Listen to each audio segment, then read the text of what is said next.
महाकारुणिक तथागत सम्यक संबुद्ध बोधिसत्व परमपूज्य डॉक्टर बाबासाहेब आंबेडकर, सद्गुरु महात्मा ज्योतिबा फुले, सद्गुरु कबीर महाराज, गाडगे बाबा यांच्या पावन स्मृतींना मी विनम्र अभिवादन करतो. पृथ्वीच्या पाठीवर भगवान बुद्धाच्या धम्माचा प्रचार प्रसार करण्याकरिता जे भ्रमंती करतात आणि स्वतःला अरहंत होण्याकरिता जे त्या सर्व श्रमणांना मी क्षमा याचना करतो. माझे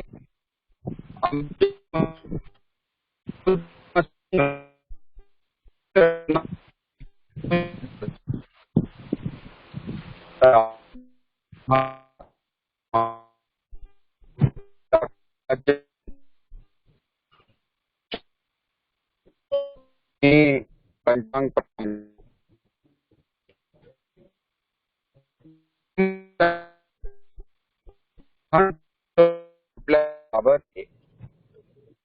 ते परमपूजनीय भिक्खू विनयबोधी प्रिय यांना आपल्या सर्वांच्या वतीनं मी पंचांग प्रणाम करतो.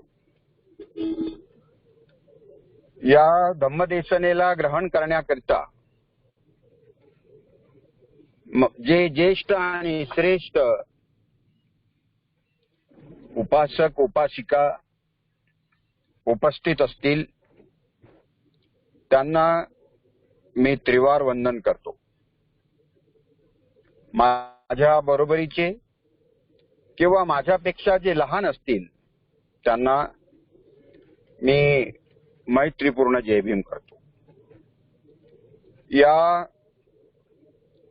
उपक्रमाचे मुख्य समन्वयक शील सदाचार संपन्न बंधुवत मित्र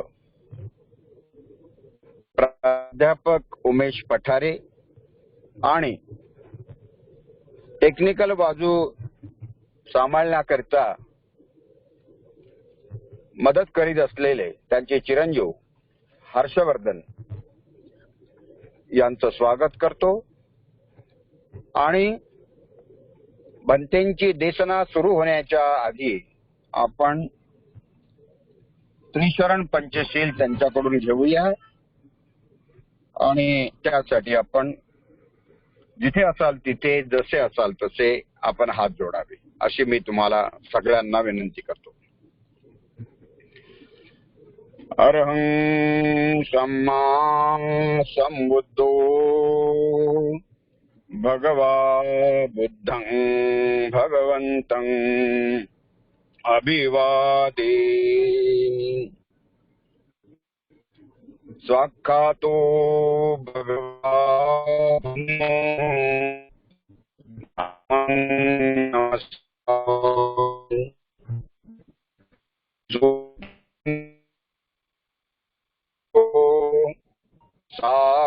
संघो संघं नमामि. ओकस अहं भन्ते पंचशीलं धम्मं याचामि अनुग्रहं कृत्वा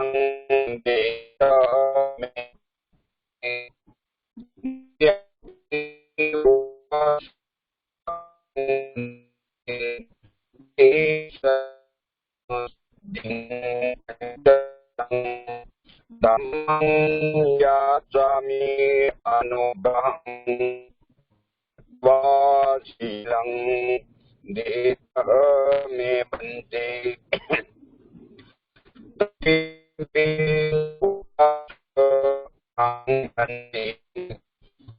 शरणेन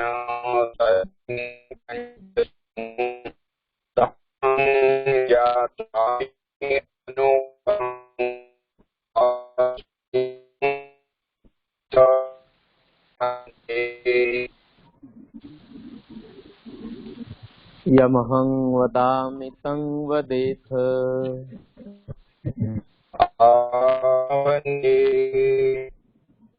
नमो तस्स भगवतो अरहतो सम्मा सम्बुद्धस्स। नमो तस्स भगवतो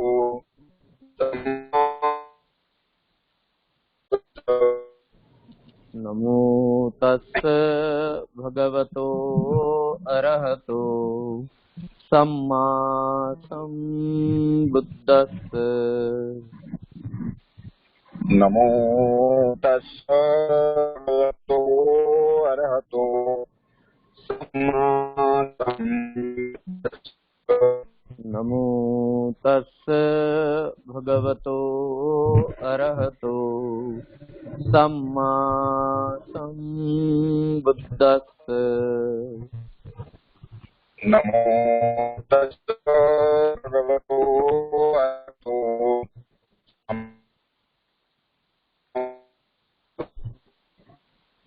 बुद्धं शरणं गच्छामि। बुद्धं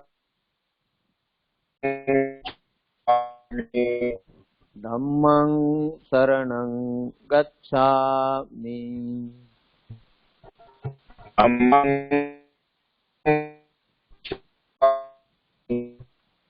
संघं शरणं गच्छामि।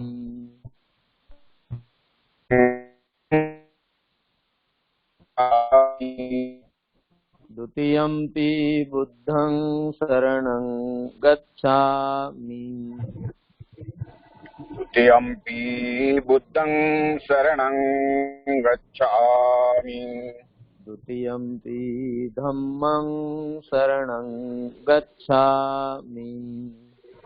द्वितीयम्पि धम्मं शरणं गच्छामि।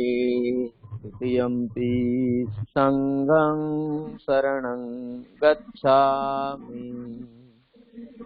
द्वितीयम्पि संघं शरणं गच्छामि। तृतीयम्पि बुद्धं शरणं गच्छामि। तृतीयम्पि बुद्धं शरणं गच्छामि। तृतीयम्पि धम्मं शरणं गच्छामि। तृतीयम्पि धम्मं शरणं गच्छामि। तृतीयम्पि संघं शरणं गच्छामि। तृतीयम्पि संघं शरणं गच्छामि। शरण शरणागमनं सम्पूर्णम् आमवन्ते। पाणातिपाता वेरमणि सिक्खापदं समादियामि। पाणातिपाता वेरमणि सिक्खापदं समादियामि। अदिन्नादाना वेरमणि सिक्खापदं समादियामि।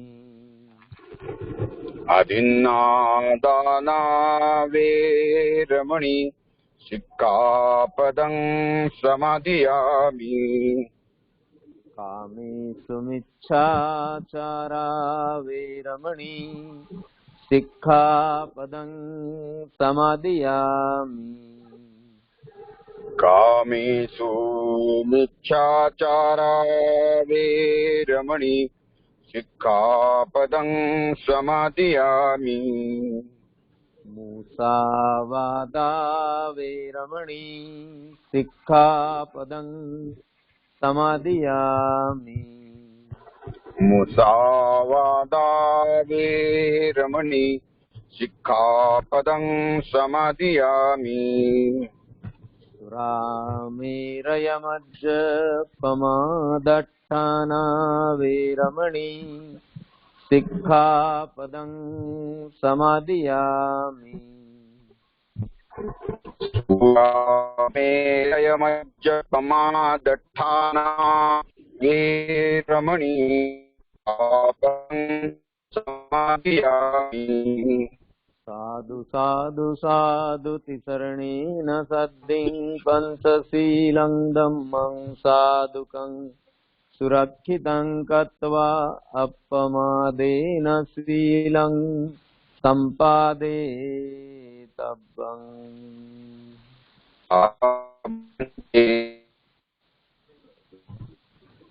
साधु साधु साधु इमाय धम्मानुधम्म पटिपट्टिया बुद्धं पुजीमि। इमाय धम्मानुधम्म पटिपट्टिया धम्मं पुजेमि।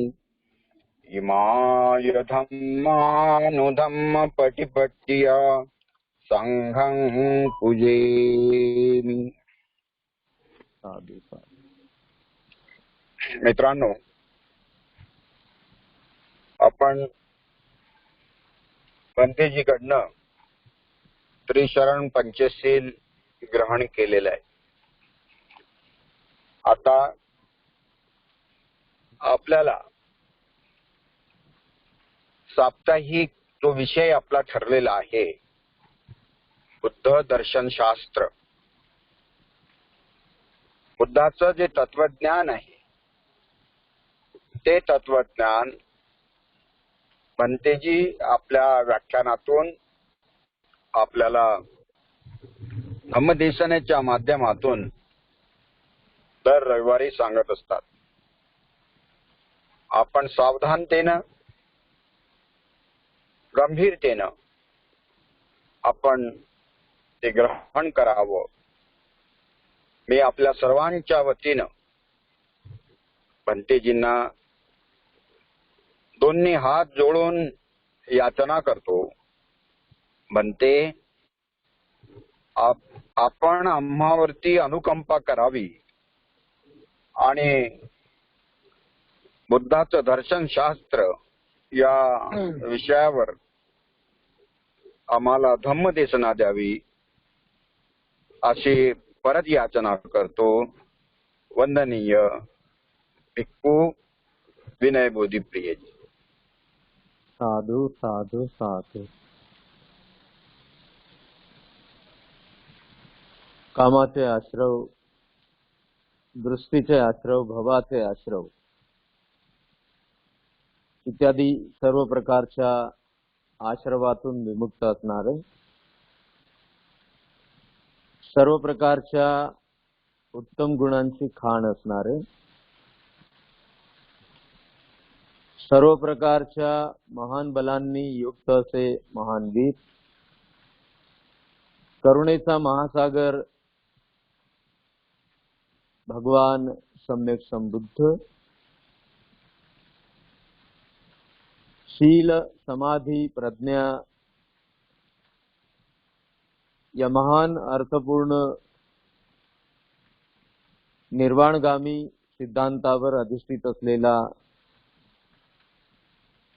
भगवान सम्यक संबुद्धांचा सद्धम्म, भगवान सम्यक संबुद्धांच्या सद्धम्माचे स्वयं अनुसरण करीत करीत लोकालोकांपर्यंत तथागतांचा हा सद्धम्म पोचविणारा भगवान सम्यक संबुद्धांचा आर्य श्रावक संघ, या तीन महान रत्नांना श्रद्धापूर्वक, विनम्रतापूर्वक त्रिवार अभिवादन करून बोधिसत्व गुणोपेत परमपूज्य डॉक्टर बाबासाहेब आंबेडकर यांच्या समग्र धम्मक्रांतीला जगेपर्यंत समर्पित राहून आजच्या या व्याख्यानमालेतील या शृंखलेतील आपल्या या धम्मचर्चेमध्ये धम्म श्रवण करण्याकरिता उपस्थित असणारे तुम्ही सर्व श्रोतेगण, उपासक उपासिका, विश्वातील तमाम मानवमात्र, चक्रवालातील संपूर्ण सर्व प्रकारचे सतोरूप सर्वांच्या प्रती अनंतापार मंगल मैत्रीसह असंख्य असंख्य मंगल कामना, असंख्य मंगल कामना.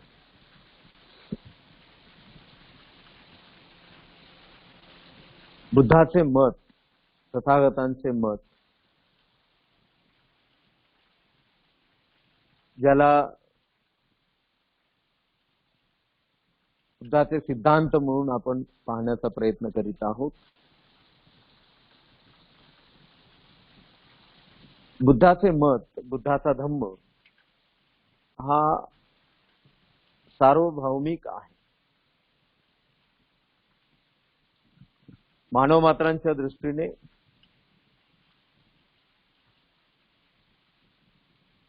भौगोलिक दृष्ट्या संपूर्ण विश्वातील सर्वत्र जेथे जेथे जे जे मानव मात्र निवास करतात त्या तमाम मानव मात्रांच्या करिता समान असलेला, समतेवर अधिष्ठित असलेला हा भगवंतांचा सिद्धांत आहे.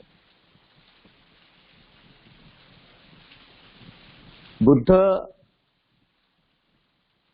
जे मत प्रदर्शित करतात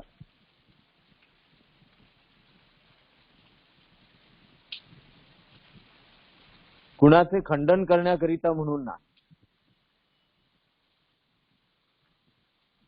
कुणावर दोषारोपण लावण्याकरिता म्हणून नाही, कुणाच्या मतावर टीका टिप्पणी करण्याकरिता म्हणून नाही,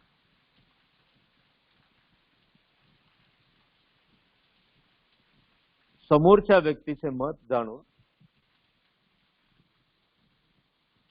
त्यामध्ये समोरच्या व्यक्तीच्या मतामध्ये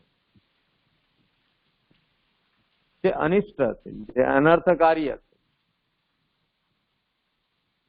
ते अर्थहीन असेल, ते त्याच्या दृष्टीस आणून देत असत. एकदा एका ब्राह्मणासोबत भगवंतांचा संवाद झाला.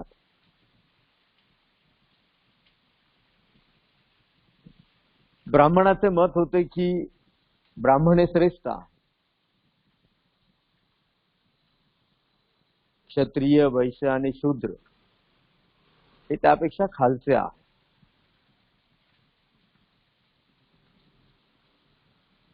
भगवंतांनी त्याला असे म्हटले नाही की तुझे मत चुकीचे आहे. भगवंतांनी त्याच्या निदर्शनास आणून दिले. भगवान म्हणाले, हे ब्राह्मणा,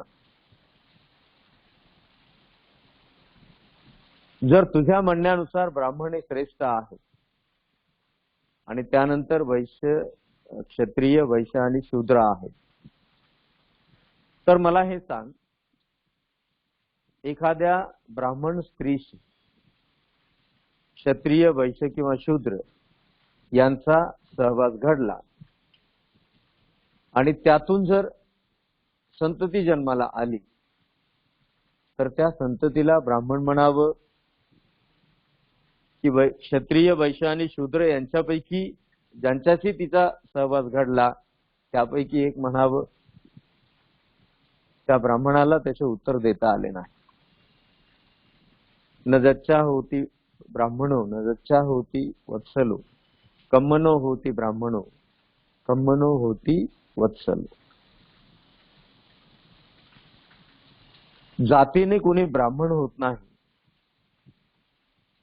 आणि जातीने कोणी वृषल होत नाही. त्याप्रमाणे क्षत्रिय वैश्य किंवा शूद्र होत नाही. कर्माने मनुष्य ब्राह्मण होतो, कर्मानेच मनुष्य वृषल होतो, क्षत्रिय होतो, शूद्र होतो. भगवंतांचे हिम्मत त्या ब्राह्मणाने स्वीकारले. तो ब्राह्मण बुद्ध धम्म आणि संघाला शरण गेला. तो पुढे भिक्खू बनला.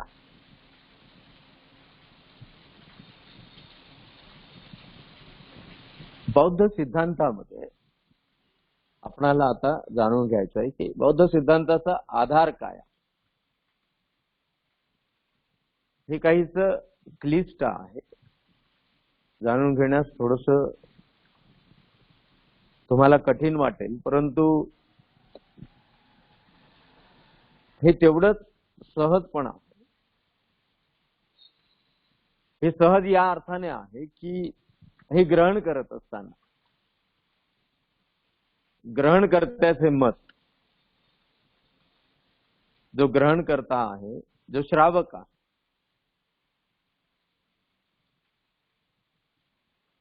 श्रावकाचे जे मत आहे ते मात्र श्रद्धेशी संबंधित असेल.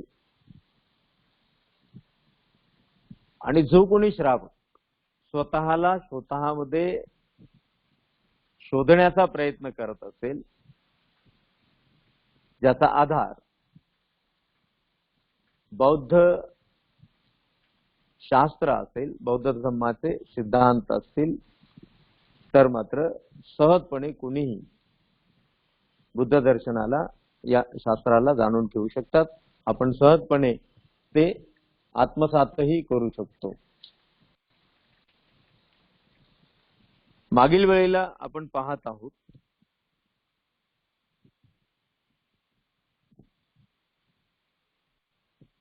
बुद्धाचे जे मत आहे,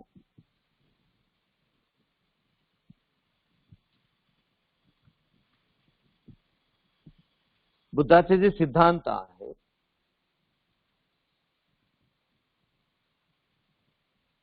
ते बुद्धांचे सिद्धांत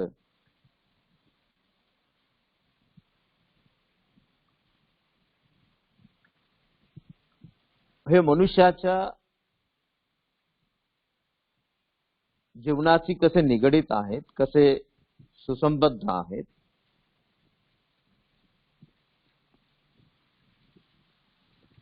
जे सिद्धांत भगवंतांनी आपल्या उपदेशामध्ये दर्शविले,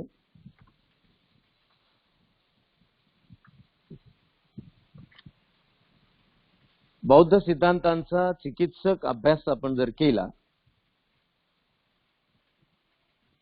तर आपणाला असे लक्षात येते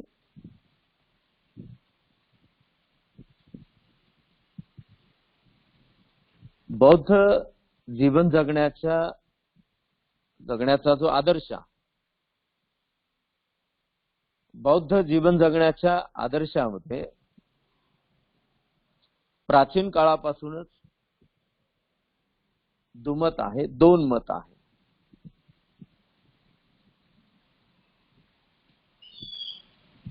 जे प्रथम मत आहे बौद्ध धर्मामध्ये, बौद्ध धम्मामध्ये, जीवनाचा जो आदर्श आहे, बुद्धाच्या तत्वाचा जो सार आहे, जे बुद्धाचे मत आहे, त्यामध्ये जी भिन्नता आहे, जे दोन मत तयार झालेले आहेत, त्यातील जे प्रथम आहे त्याचा उद्देश आहे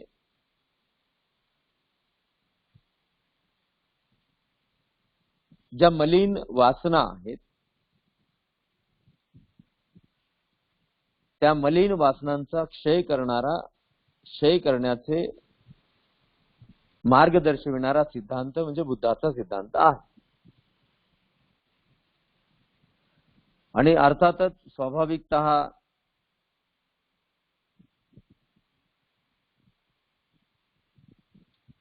निर्वाण फळाची प्राप्ती ज्याला मुक्ती असं म्हटलेलं आहे, ही मुक्ती त्यातून त्याचा अंतिम उद्देश आहे.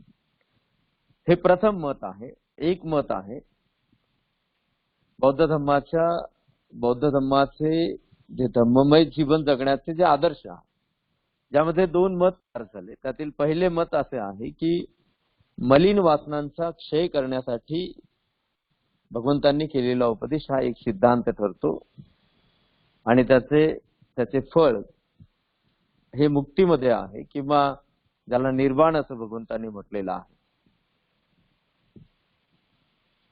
बौद्ध धम्माच्या जीवन मार्गात असणाऱ्या लोकांच्या मध्ये जे दुसरे मत आहे ते आहे वासनांचे शोध घेणे. यामध्ये जी शुद्ध वासना आहे, विशुद्धी आहे,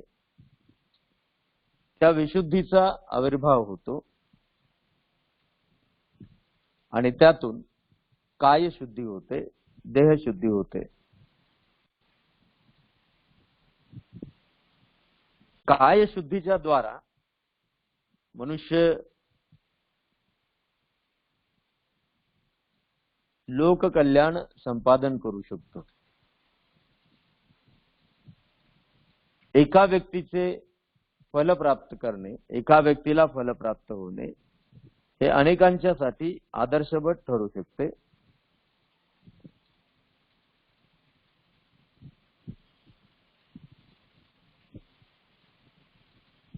त्याच्या शेवटी म्हणजे अंतिम अवस्थेत शुद्ध वासनेचा सुद्धा क्षय होतो असे दुसरे मत आहे आणि त्यातून पूर्णत्वाचा लाभ होतो. हे पूर्णत्व म्हणजे बुद्धत्व.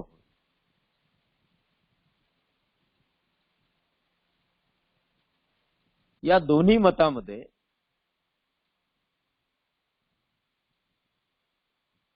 वेगवेगळे अर्थ आहेत. अंतिम उद्देश हा एकच आहे आणि तो म्हणजे मुक्ती मिळविणे. यामध्ये मतभेद जरी असतील तशी बौद्ध धम्माच्या या दर्शनामध्ये शास्त्रानुसार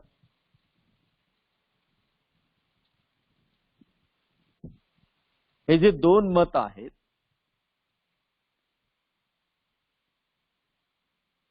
पहिले आदर्श मत हीनयान, ज्याला थेरावाद म्हटलेला आहे, यांच्यामध्ये रुजले आणि दुसरे मत हे महायान या संप्रदायामध्ये, महायान या निकायामध्ये रुजले.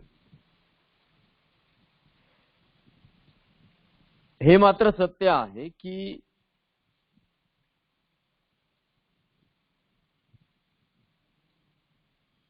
जो हीनयान मार्ग आहे, जो थेरावाद आहे,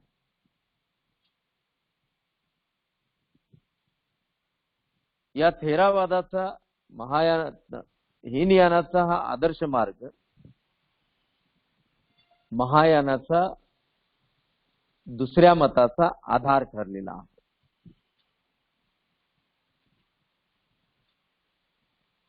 दुसऱ्या मतामध्ये हे दोनही प्रकारचे मत ज्या लोकांच्या मध्ये विभक्तीचे कारण ठरले, त्या दोन्ही मतांच्या सर्व लोकांचा उद्देश हा एकच आहे आणि तो म्हणजे जीवनमुक्ती, निर्वाण.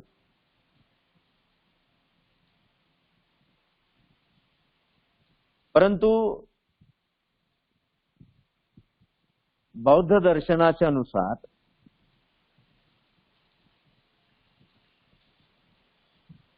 ज्या मार्गात क्लेश उत्पन्न होतात, ज्या मार्गाचा अवलंब करण्याने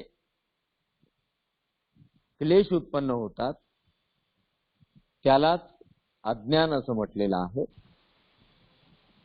आणि अज्ञानवश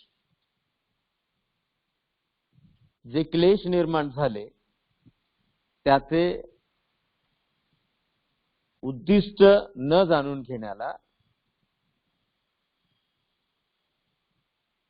त्याचे मत हे कारण स्वरूप आहे आणि ती त्याची अविद्या आहे.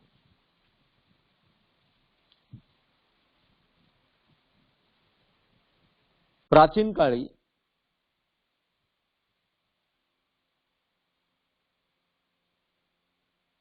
बौद्ध धर्माचे जे चिकित्सक होते त्यांनी जे मत बौद्ध धर्मासंबंधी मांडले, जे प्राचीन काळी प्रचलित होते, बौद्ध धर्मामध्ये त्यांनी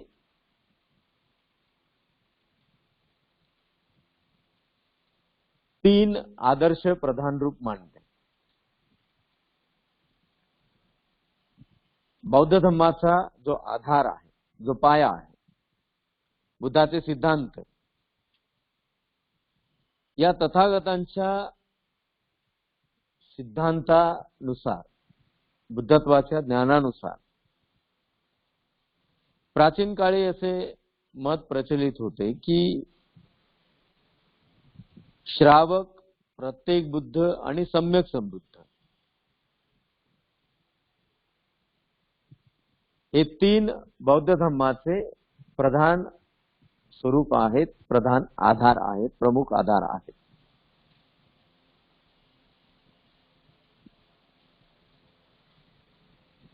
श्रावकांचा जो आदर्श आहे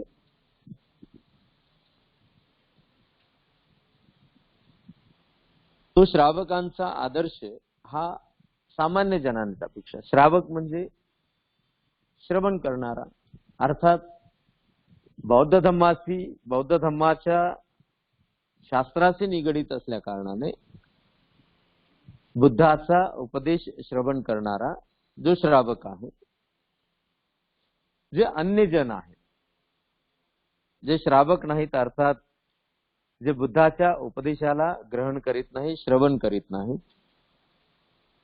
दोघांच्याही मध्ये जे जीवन जगण्याचे लक्ष्य आहे ते समान आहे आणि ते म्हणजे व्यक्तिगत दुःखातून निवृत्त होणे, व्यक्तिगत दुःखाला दूर करणे. जे श्रावक आहेत त्यांच्याजवळ यासाठी उपाय आहे, परंतु ज्याला पृथक्जन असं म्हटलेलं आहे सैद्धांतिक भाषेत, जे अन्य लोक आहेत त्यांच्याकडे मात्र त्याचे उपाय ज्ञान नाही. दोघांचेही समान लक्ष्य आहे, व्यक्तिगत दुःखातून निवृत्त होणे, व्यक्तिगत दुःखाला दूर करणे, परंतु श्रावकांच्या मध्ये त्याचे उपाय ज्ञान आहे आणि जे पृथक्जन आहे, जे सामान्य जन आहे, त्यांच्यामध्ये त्याचे उपाय ज्ञान नाही. जे श्रावक आहेत ते दुःख निवृत्तीच्या, दुःख निरोधाच्या मार्गाशी परिचित आहे,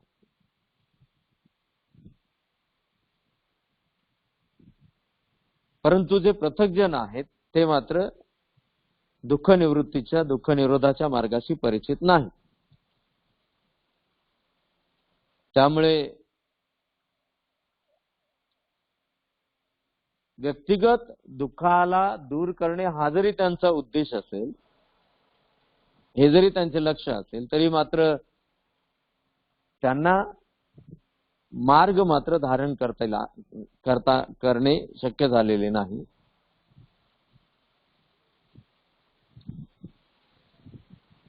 बुद्धत्वाचे जे ज्ञान आहे हे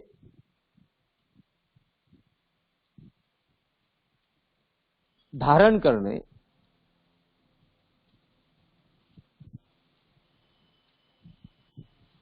म्हणजे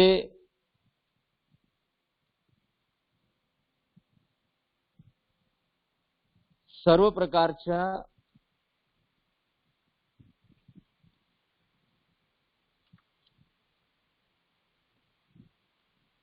मताला सर्व प्रकारच्या सर्व जे जाणलेले असतील, जे ऐकलेले असतील, त्या मताला पारखून पाहणे आणि त्यातून जो दुःख निवृत्तीच्या सिद्धीकडे नेणारा मार्ग आहे त्या मार्गाचा अवलंब करणे.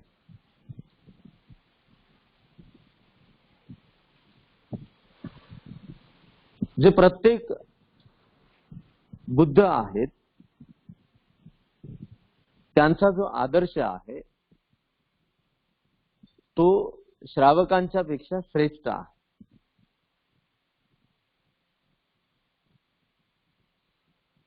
त्यांचा जो जीवन मार्गाचा आधार आहे तो अधिक शुद्ध आहे. त्यांचे जे जीवन आहे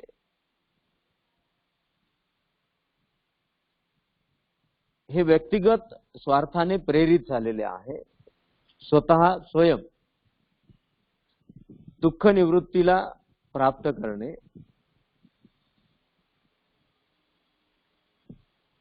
दुःख निवृत्तीचे उपाय आणि त्याचे ज्ञान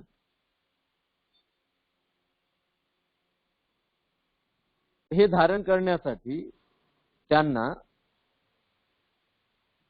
कोणाचेही उपदेश प्राप्त करण्याची आवश्यकता नाही.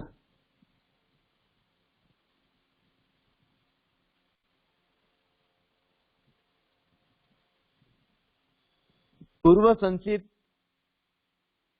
जे अभिसंस्कार त्यांच्यामध्ये असतात त्याद्वारे ते स्वयं ज्ञानाचा लाभ मिळवितात, त्यांना ज्ञानाचा लाभ होतो.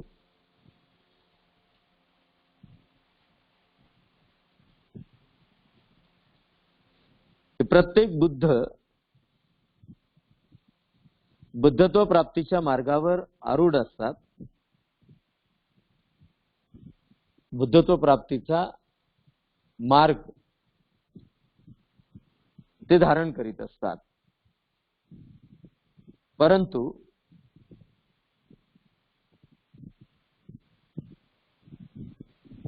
सर्वच्या सर्व बुद्धत्वाच्या मार्गावर आरूढ असलेल्या ह्या प्रत्येक बुद्धांच्या करिता सम्यक संबोधीचा लाभ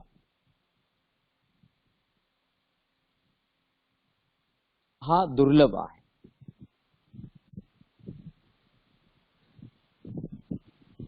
सम्यक संबुद्धांचा आदर्श हा सर्वश्रेष्ठ मानला गेला आहे. सम्यक संबुद्ध ही अनुत्तर ज्ञान प्राप्त करणारे आहेत.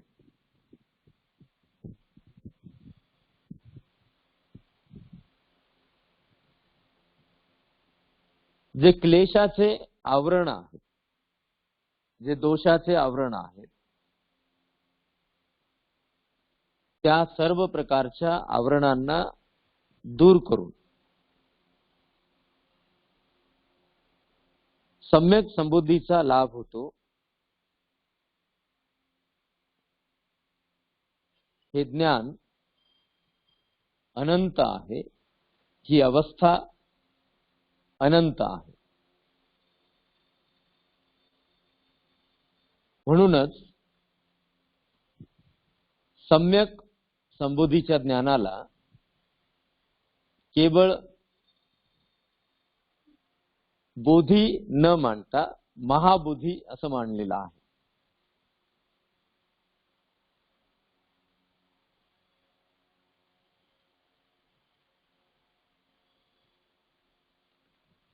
भगवंतांनी हे सम्यक संबोधीचे ज्ञान प्राप्त केल्यानंतर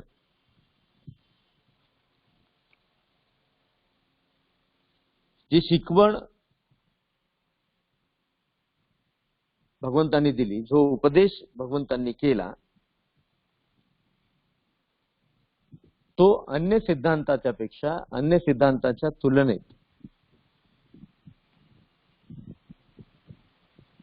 त्या काळी, त्या वर्तमान काळात भगवंतांचा उपदेश हा लोकभाषेमध्ये होता.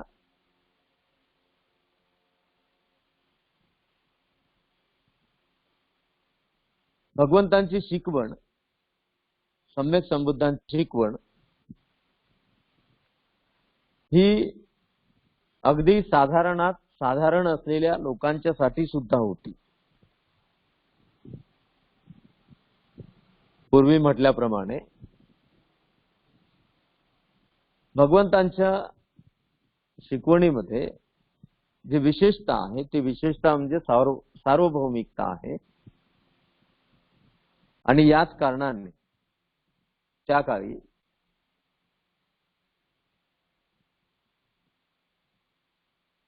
या जम्बूद्वीपाच्या सर्वात अधिक भूभागामध्ये बौद्ध धम्माचा प्रचार आणि प्रसार होता.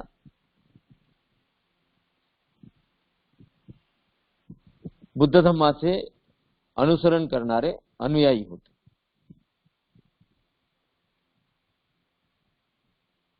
जे अन्य दर्शन आहेत त्या अन्य दर्शनाच्या तुलनेत बुद्ध दर्शनातील जी शिकवण आहे ती व्यावहारिक असल्यामुळे सर्वत्र संबंध कोणत्याही अवस्थेत असलेल्या मानवमात्रांच्या करिता ती उपकारक ठरलेली आहे. अन्य मतांच्या तुलनेत, अन्य शास्त्रांच्या तुलनेत सर्वश्रुत आहे. भगवान बुद्ध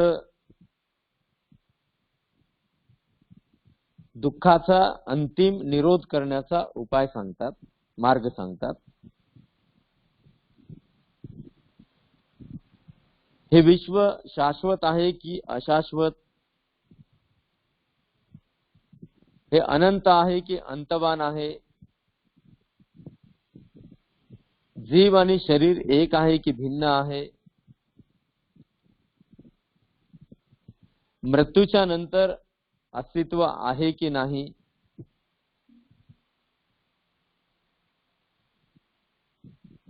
या प्रकारची दृष्टी, या प्रकारचे मत भगवंतांनी कधीही उद्घोषित केले नाही किंवा त्याबद्दल भगवंतांनी वाच्यता केलेली नाही, त्याची व्याख्याही केली नाही. कारण भगवंतांच्या शब्दात हे सर्व प्रश्न अर्थसहित नाहीत.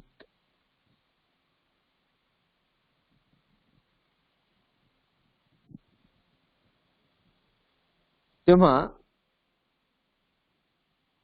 तथागतांच्या काळात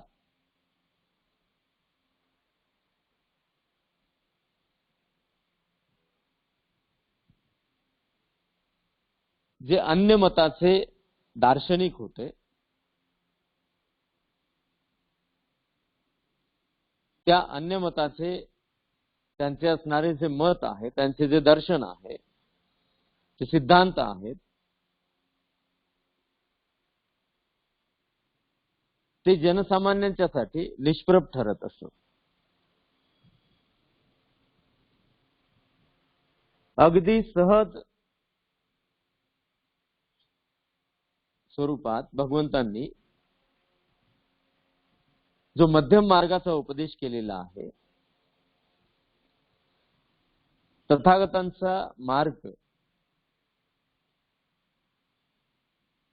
अन्य धर्मशास्त्रांच्या तुलनेत हा मध्यम मार्ग म्हणून परिचित आहे. मध्यम मार्ग म्हटला जातो. हा मध्यम मार्ग या अर्थाने आपल्या पहिल्याच उपदेशात भगवंतांनी दोन्ही अंताचा विनाश केला, दोन्ही अंताला त्यागले असं वर्णन केले.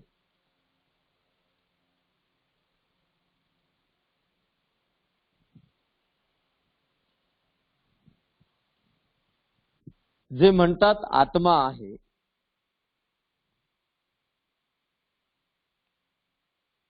आणि जे म्हणतात आत्मा नाही,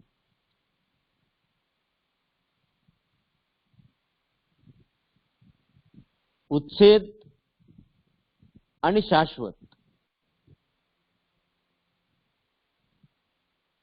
या दोन्ही मताचे या अर्थाने खंडन होते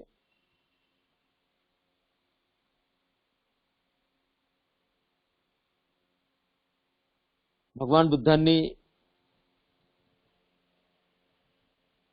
एक अंत काम सुखाचा त्याग आणि दुसरा अंत आत्मक्लेशाचा त्याग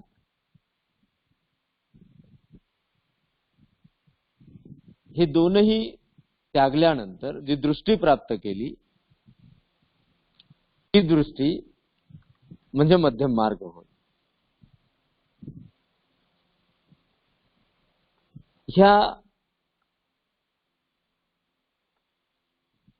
मध्यम मार्गाचा जो मूल आधार आहे बौद्ध सिद्धांतामध्ये, जो मूल आधार आहे तो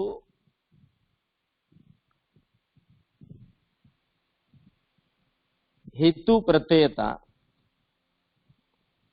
आणि हेच बुद्धाचे मत आहे, ज्याला प्रतीत्य समत्ववाद असं म्हटले जाते.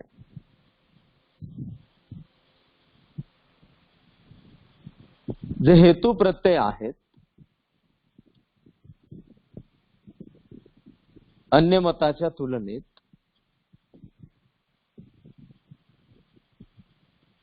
जो अर्थ बौद्ध सिद्धांतामध्ये मनुष्याला सहज दृष्टीस पडतो, सहज तो अर्थ मार्ग रूपाने मनुष्य आकलन करू शकतो, तो सहज मार्ग प्रतीत्य समुत्पादवाद आहे. यामध्ये हेतू आणि प्रत्यय हे दोन मत आहेत.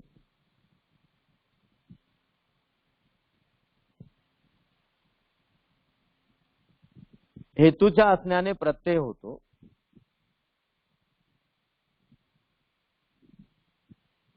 एक उत्पन्न होण्याने दुसरे उत्पन्न होते, एक नसण्याने दुसरेही नसते.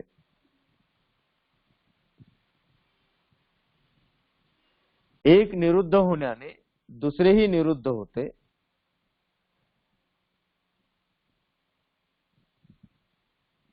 हेतू आणि त्याचे फल, त्याचा प्रत्यय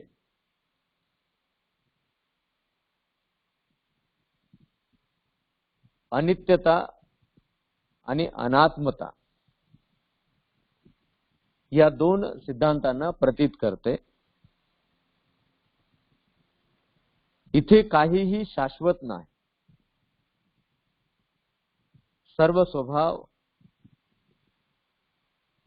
क्षणिक आहेत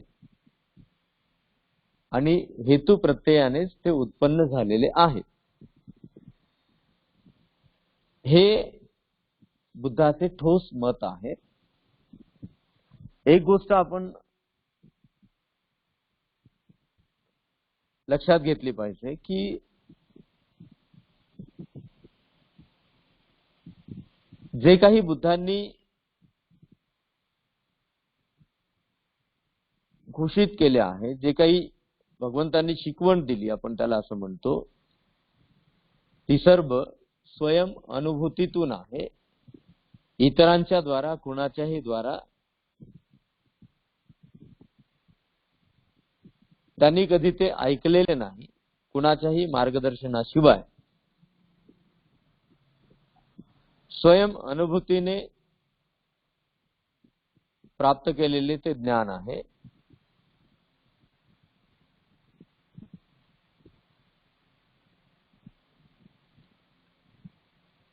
हेतू मध्ये जे हेतू आणि प्रत्यय याचे वर्णन भगवंतांनी केले.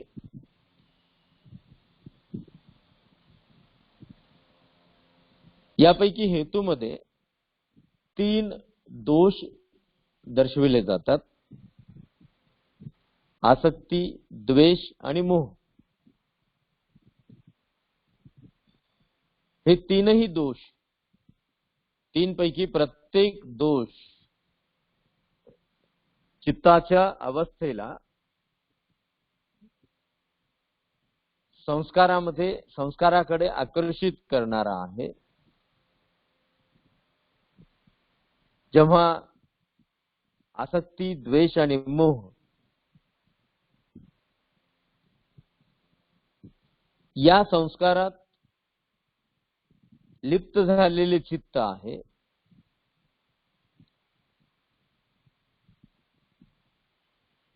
ते चित्त हे सदैव आणि सदैव वेगवेगळ्या स्वरूपातील स्वभावाच्या उत्पत्तीचे कारण ठरलेले आहे. या उत्पत्तीचा हेतू आसक्ती, द्वेष आणि मोह असा आहे. आणि ही सर्व उत्पत्ती दुःखाचे कारण आहे. एवढ्या सूक्ष्मपणे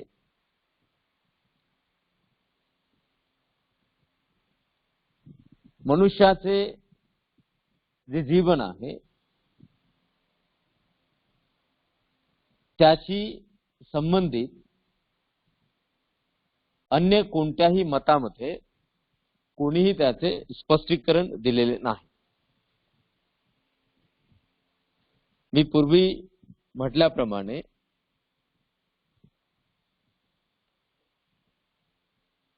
हे सिद्धांत काहीसे क्लिष्ट आहेत, परंतु मी जेव्हा असे जाणतो की हे माझ्यासाठी हितकारक आहेत, माझ्याशी संबंधित आहेत, तेव्हा मात्र ते जाणून आत्मसात करणे हे काहीसे सोपस्कर आहे.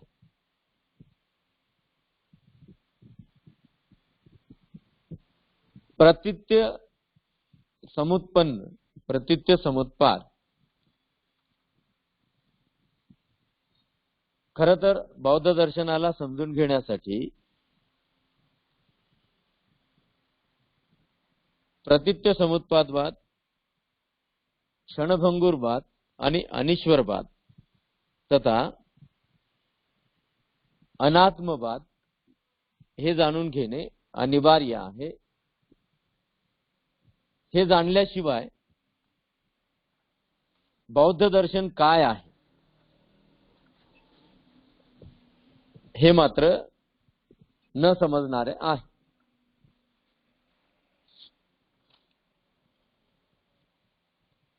प्रतीत्य समुत्पादाला जर आपण पाहतो तर त्यामध्ये जो प्रथम हेतू आहे, ज्याचे सर्व प्रत्यय एकामुळे दुसरे, एकामुळे दुसरे असे उद्भवतात, त्यातील पहिला हेतू म्हणजे अविद्या होय. अविद्येच्या प्रत्ययाने संस्काराची उत्पत्ती आहे. संस्काराच्या प्रत्ययाने विज्ञानाची उत्पत्ती आहे. विज्ञानाच्या प्रत्ययाने नामरूपाची उत्पत्ती आहे. नामरूपाच्या प्रत्ययाने 6 आयतनांची उत्पत्ती आहे. 6 आयतनांच्या प्रत्ययाने स्पर्शाची उत्पत्ती आहे. स्पर्शाच्या प्रत्ययाने वेदनांची उत्पत्ती आहे. वेदनांच्या प्रत्ययाने तृष्णेची उत्पत्ती आहे. तृष्णेच्या प्रत्ययाने उपादानाची उत्पत्ती आहे. उपादानाच्या प्रत्ययाने भवाची उत्पत्ती आहे. भवाच्या प्रत्ययाने पुन्हा पुन्हा प्रतिसंधी होणे, ज्याला जाती असं म्हटलेलं आहे, जन्माची उत्पत्ती आहे. आणि जन्माच्या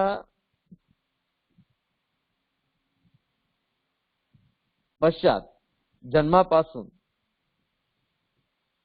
ते मृत्यूपर्यंत ज्या वेदना आहेत, त्या वृद्धत्व आणि मृत्यूच्या सानिध्यात, वृद्धत्व आणि मृत्यूच्या रूपात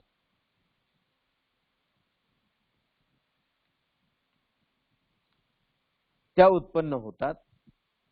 आणि हे सर्व सहेतुक आहे. हे सर्व सहेतुक आहे.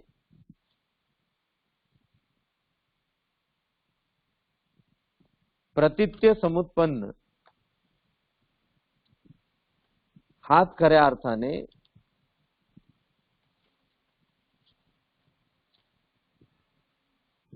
हेतू आणि प्रत्ययाचा अर्थ आहे. हेतू आणि प्रत्ययाचे वर्णन, विश्लेषण यामध्ये अनुलोम आणि प्रतिलोम रूपात भगवंतांनी मांडले. यामध्ये जो पहिला हेतू आहे अविद्या, अविद्या म्हणजे अज्ञान आपण त्याला म्हणू.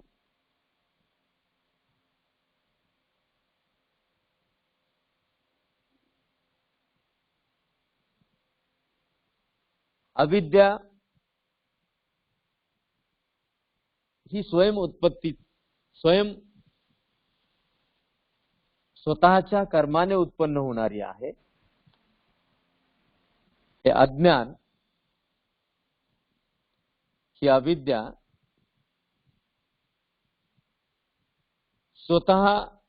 स्वतः जाणण्यायोग्य आहे.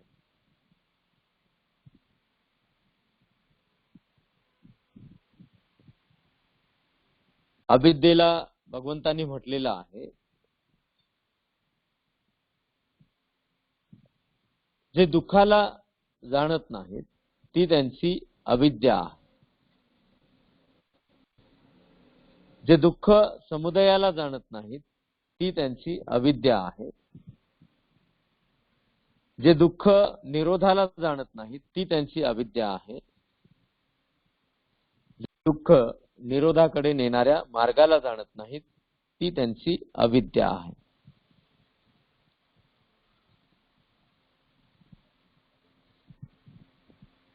ही अविद्या म्हणजे क्लेश अवस्था आहे.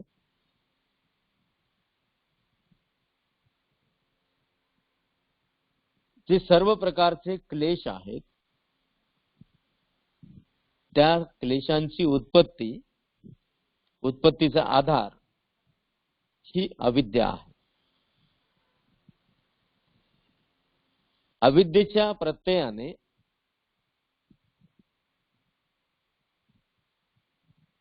संस्काराची उत्पत्ती आहे. हे संस्कार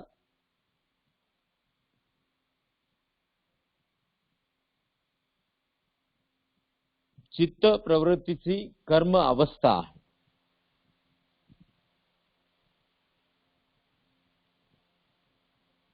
कर्म अवस्थेला संस्कार असं म्हटलेलं आहे बौद्ध दर्शन शास्त्रामध्ये.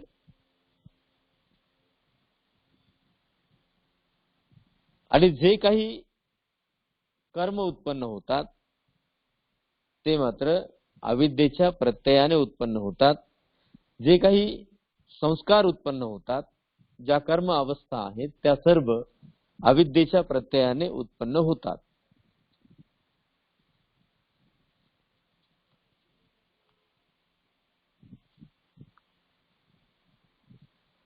अविद्येच्या प्रत्ययाने उत्पन्न झालेले हे संस्कार, ही कर्म अवस्था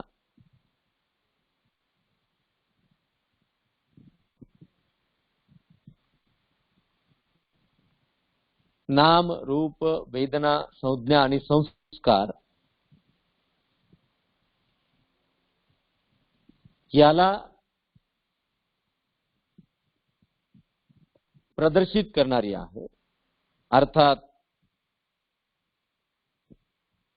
जे नाम आणि रूप आहे, चेतना, चित्त आणि शरीर आहे, 6 आयतनांची उत्पत्ती आहे, ती जी अवस्था आहे, 6 आयतन, चक्षुइंद्रिय, घ्राणेंद्रिय, श्रोत्रेंद्रिय, रसेंद्रिय, स्पर्शेंद्रिय आणि मनएंद्रिय, या 6 आयतनांच्या पूर्वी हे 5 स्कंद आहेत.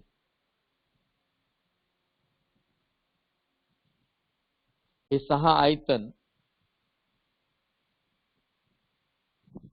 स्पर्शाचे कारण आहेत. 6 आयतनांच्या प्रत्ययाने स्पर्शाची उत्पत्ती आहे. जसे चक्षुस्पर्श, श्रोत्रस्पर्श, घ्राण स्पर्श, जिव्हा स्पर्श, काय स्पर्श आणि मन स्पर्श.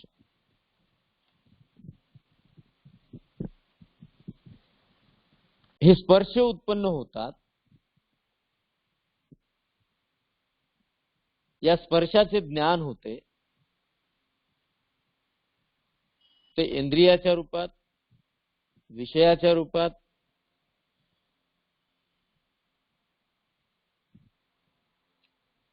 जेव्हा जेव्हा ही स्पर्शाची उत्पत्ती होते तेव्हा तेव्हा त्यात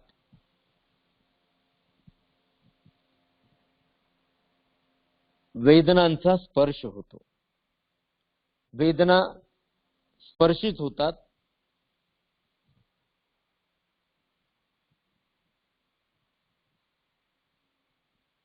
ह्या कायिक असलेल्या ज्या वेदना आहेत ह्या 5 प्रकारच्या आहेत आणि त्यापैकी एक चैतसिक आहे जे मनोविज्ञान आहे, जे मनस्पर्श आहे. ह्या वेदना रूप, शब्द, गंध, रस आणि स्पर्श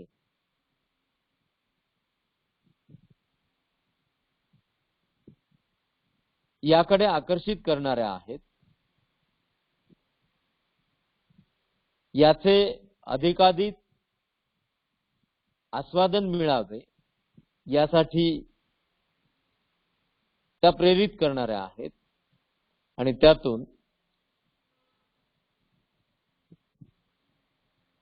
तृष्णेची उत्पत्ती आहे. ही तृष्णा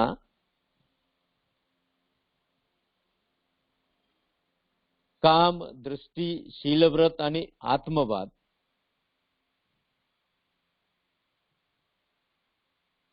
यांचे उपादान आहे.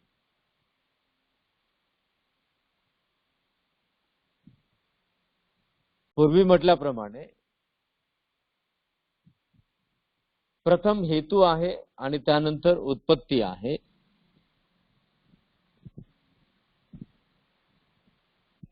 उपादानाच्या प्रत्ययाने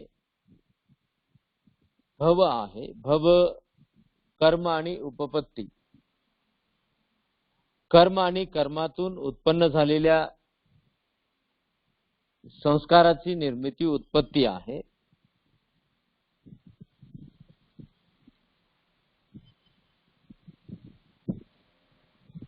जसे सुखाची अनुभूती आहे तेव्हा उपकारक कर्माचा आधार आहे, कर्म त्याचा आधार आहे. आणि दुःखाची उत्पत्ती होते तेव्हा क्लेशकारक कर्म त्याच्या उत्पत्तीचा आधार ठरतात.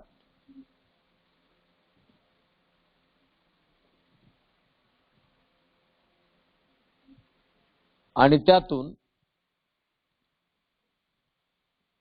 पुन्हा पुन्हा चित्तप्रवृत्तीमध्ये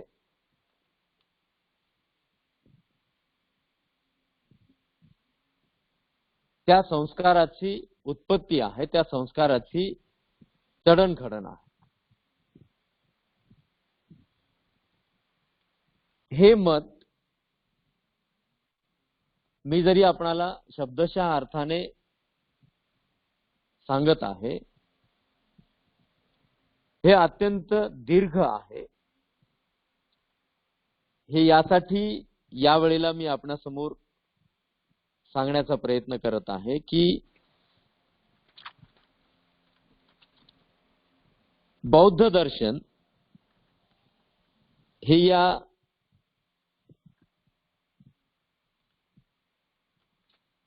प्रतित्य समुत्पादावर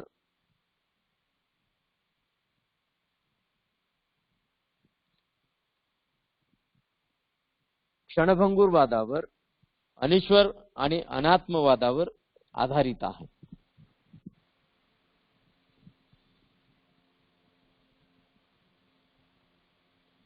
जसे जसे आपण पुढे पुढे जाणून घेण्याचा प्रयत्न करू, तसे तसे हे जे शास्त्र आहे आपणाला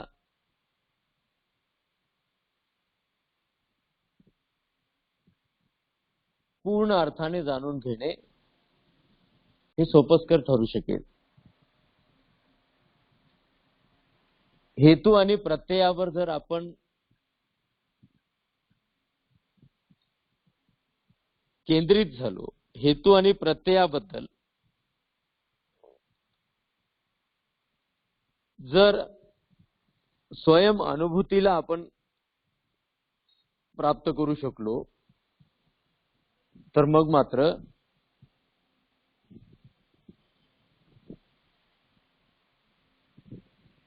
त्यापुढे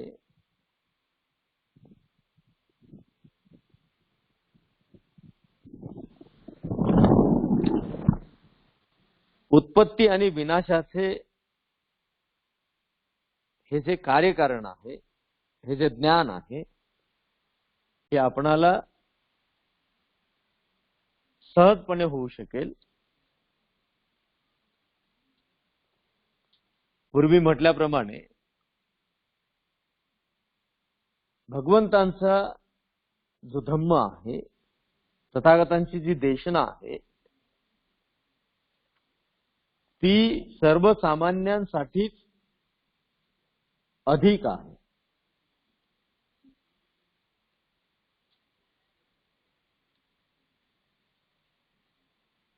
प्रतित्य समुत्पादाचा विकास हा जे क्षणभंगुर ज्ञान, जे तत्व, जे मत भगवंतांनी प्रदर्शित केले, ते म्हणजे प्रतित्य समुत्पादाचाच विकास आहे.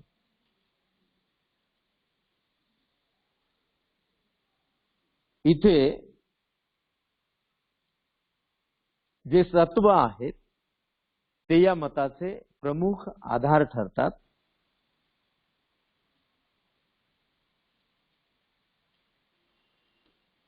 जसे हेतूशिवाय प्रत्यय नाही, तसे आधार असल्याशिवाय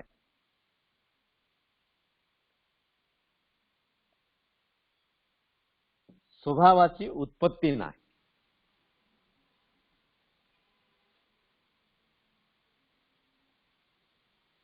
आता आपण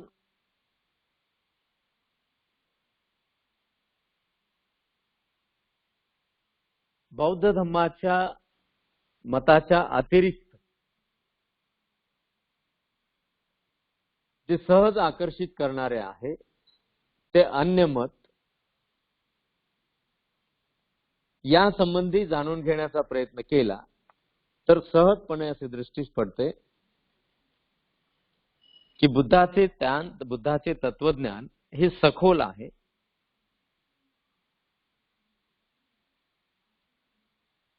बुद्धाचे ज्ञान, बुद्धाचे जे मत आहे ते अत्यंत सखोल आहे.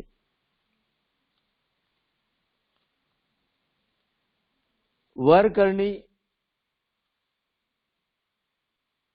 ते जाणून घेण्याला असमर्थ आहे. इतरांच्या सांगण्याने ते जाणून घेणे हे सुद्धा अशक्य आहे. परंतु त्या तुलनेत अन्य मतांना, अन्य धर्मशास्त्राला जर आपण पाहिले तर ते मात्र स्वयं अनुभूतीचा आधार दर्शवित नाही. जसे सृष्टीचा निर्माता ईश्वर आहे असे जर मत असेल आणि ही मान्यता जर कोणी स्वीकारली असेल तर मग मात्र इथे आचरण, विचार आणि व्यवहार धारण करणारा हा मनुष्य हा नाममात्र आहे. आणि असेच असेल तर मनुष्याला कुशल असेल अथवा अकुशल असेल, या कोणत्याही कर्मामध्ये रुची राहणार नाही आणि मनुष्य न कुशल कर्म करेल न अकुशल कर्म करेल. वास्तविकता मात्र वेगळी आहे की इथे असलेला मनुष्य, आपण सर्व जाणतो आहोत की मनुष्य आणि मनुष्याचे मन हाच आधार आहे, हेच केंद्रस्थान आहे. जे बौद्ध मत आहे, बुद्धाचे जे तत्वज्ञान आहे, बुद्धाचा जो धम्म आहे,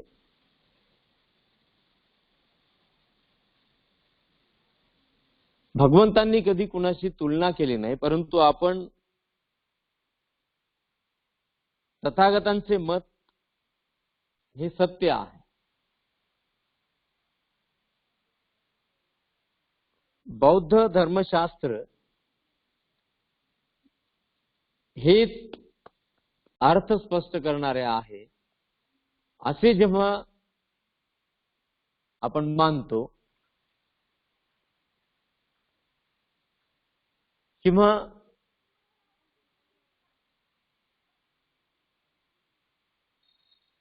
बौद्ध धर्मशास्त्र हाच अर्थकारक मनुष्य जीवनाचा आधार आहे असे जर कुणाला जाणावायचे असेल तर मग मात्र त्या तुलनेत अन्य शास्त्रांचा आधार हा जाणणे आवश्यक आहे, अनिवार्य आहे.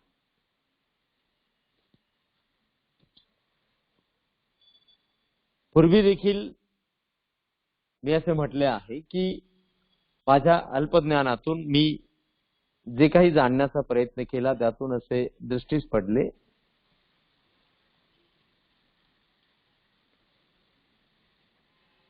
इतर शास्त्रामध्ये मनुष्य आधार नाही, ज्या अदृश्य शक्ती आहेत त्या आधार ठरलेल्या आहेत.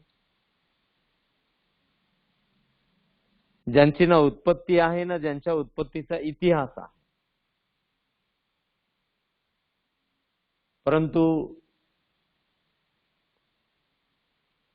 बौद्ध धर्मशास्त्रामध्ये हे सर्व आधार असल्याशिवाय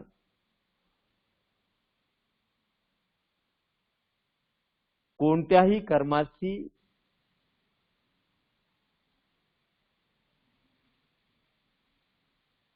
उपपत्ती नाही, कोणत्याही कर्माची उत्पत्ती नाही, कर्माचा आधार दृष्टीस पडणार नाही.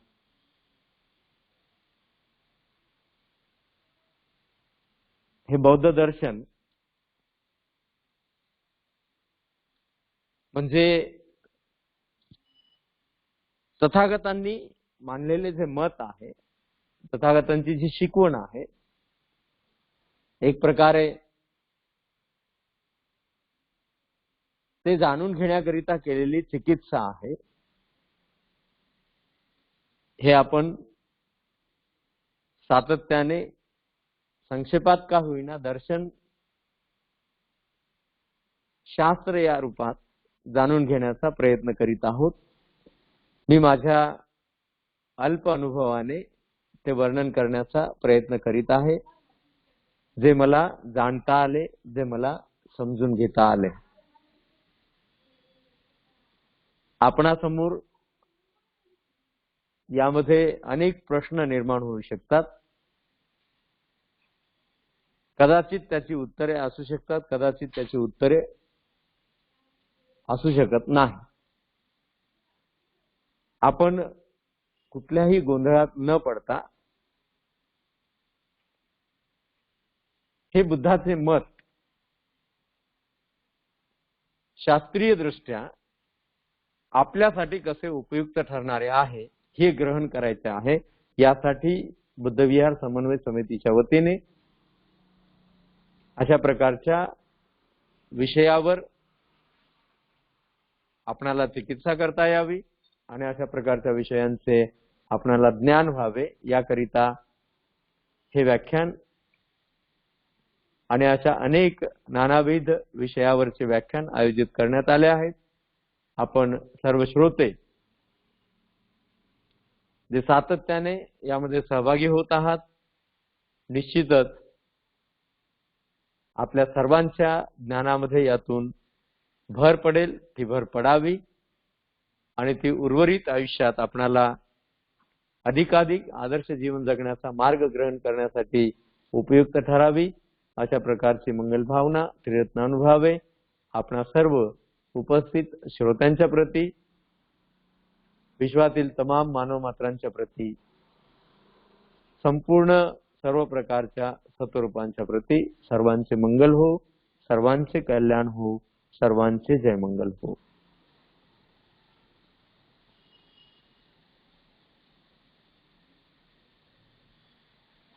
साधु साधु साधु.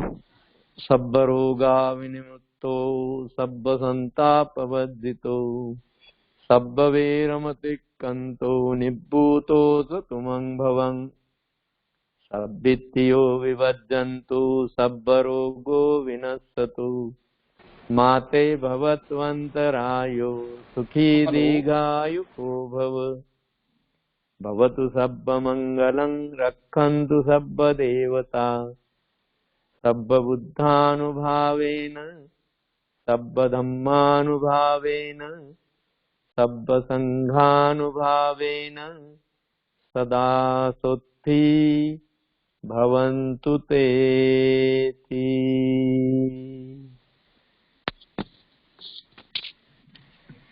साधु साधु साधु.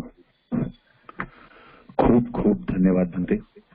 बुद्ध विहार समन्वय समितीच्या विनंतीस मान देऊन आपण आज या व्याख्यानासाठी उपस्थित राहिलात. अतिशय प्रभावी आपण धम्मदेशना दिली, त्याबद्दल बुद्ध विहार समन्वय समितीच्या वतीने तसेच तमाम उपासक उपासिका बंधू भगिनींच्या वतीने आपले अगदी मनापासून खूप खूप धन्यवाद व्यक्त करतो. बुद्ध विहार समन्वय समिती आपली मनापासून खूप खूप ऋणी आहे. आदरणीय अशोक भाऊ मंगल मैत्री मंगल कामना घेतील, त्यानंतर काही सूचना होतील आणि मग व्याख्यान संपल्याची उद्घोषणा केली जाईल. आदरणीय अशोक भाऊ.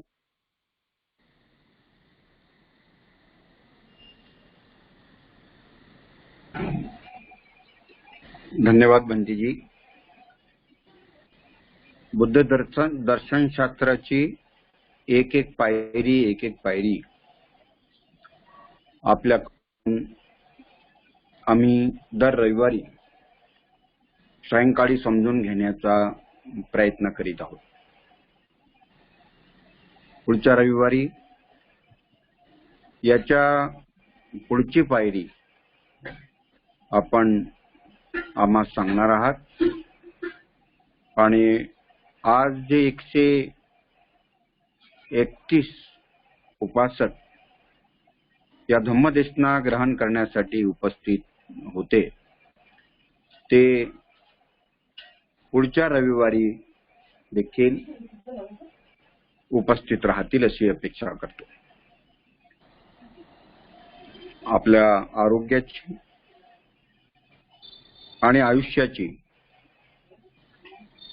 दीर्घायुष्याची आम्ही मंगल कामना करतो. तसेच ज्यांच्याकडे मृत्यू झाला असेल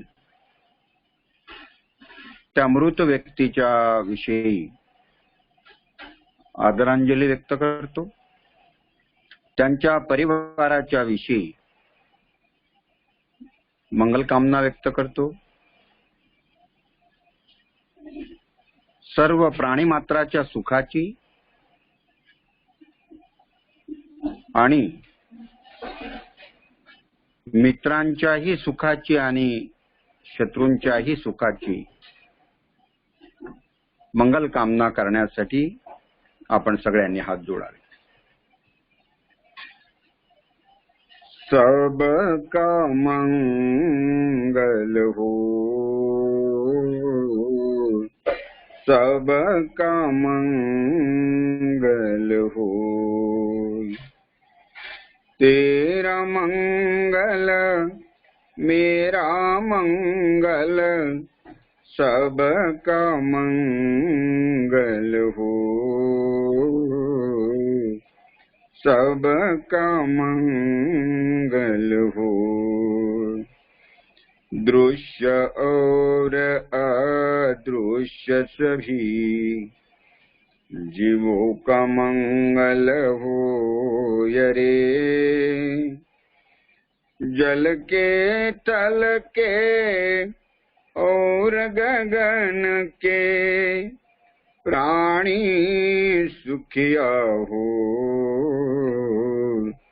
सबका मंगल हो. 10 दिशाओं के सब प्राणी मंगल लाभी हो रे. निर्भय हो निर्भय बने सब, सभी निरामय हो, सबका मंगल हो. फिर से जागे धम्म जगत में, फिर से होवे जन कल्याण. जागे जागे धम्म जगत में, होवे जन कल्याण, होवे जन कल्याण. राग द्वेष मोह दूर हो जावे, जागे शील समाधि ज्ञान. जन जन के दुखड़े मिट जावे, फिर से जाग उठे मुस्कान, जाग उठे मुस्कान. जागे जागे धम्म की वाणी, मंगल मूल्य महाकल्याणी. जागे बुद्ध सदृश कोई ज्ञानी, होवे सुखी सब जगते प्राणी. सबका मंगल, सबका मंगल हो, सबका मंगल हो. तेरा मंगल मेरा मंगल, सबका मंगल हो, सबका मंगल हो। सब पाप सकरणं कुशलसौपसंपदा सच्चित्तपर्योदपनं एतं बुद्धानुशासनं धम्मं चरे सुचरितं नतं चरितं चरे ब्रह्मचारी सुखं खेती अस्मिन् लोके परं च न तावता धम्मधरो यावता बहुवासति गोचरपम्पि सुत्वान् धम्मं कायेन पश्यति सवे धम्मधरो होति यो धम्मं नापमज्जति नत्ति मे शरणं बुद्धो मे शरणं वरम् एतेन सत्यवज्रेण होतु मे जयमङ्गलम् नत्ति मे शरणं धम्मो मे शरणं वरम् एतेन सत्यवज्रेण होतु मे जयमङ्गलम् नत्ति मे शरणं संघो मे शरणं वरम् एतेन सत्यवज्रेण होतु मे जयमङ्गलम् साधु साधु साधु इमाय धम्मानुधम्मपटिपट्टिया बुद्धं कुले इमाय धम्मानुधम्मपटिपट्टिया धम्मं कुले इमाय धम्मानुधम्मपटिपट्टिया संघं कुले नमो बुद्धाय नमो धम्माय नमो संघाय। आज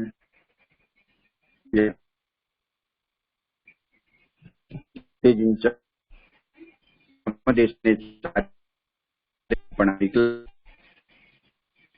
काही तर पठासर सूचना देतील अन्यथा कार्यक्रम संपल्याची घोषणा करतील आदरणीय प्राध्यापक उमेश पठाण।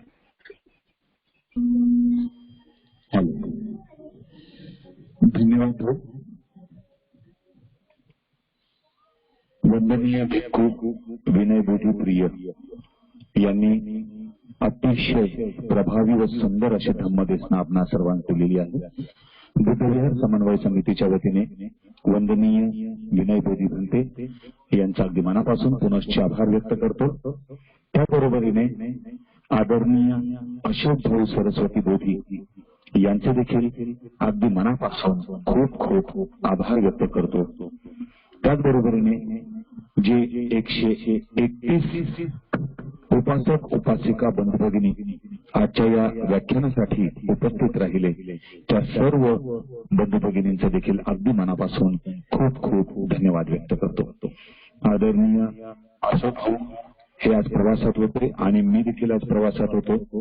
रेंजची थोडीशी गडबड होती, परंतु अशाही परिस्थितीत आदरणीय अशोक भाऊ यांनी होस्ट केली, आजचं हे व्याख्यान होस्ट केलं। त्याबद्दल देखील आदरणीय अशोक भाऊंचे खूप खूप आभार व्यक्त करतो।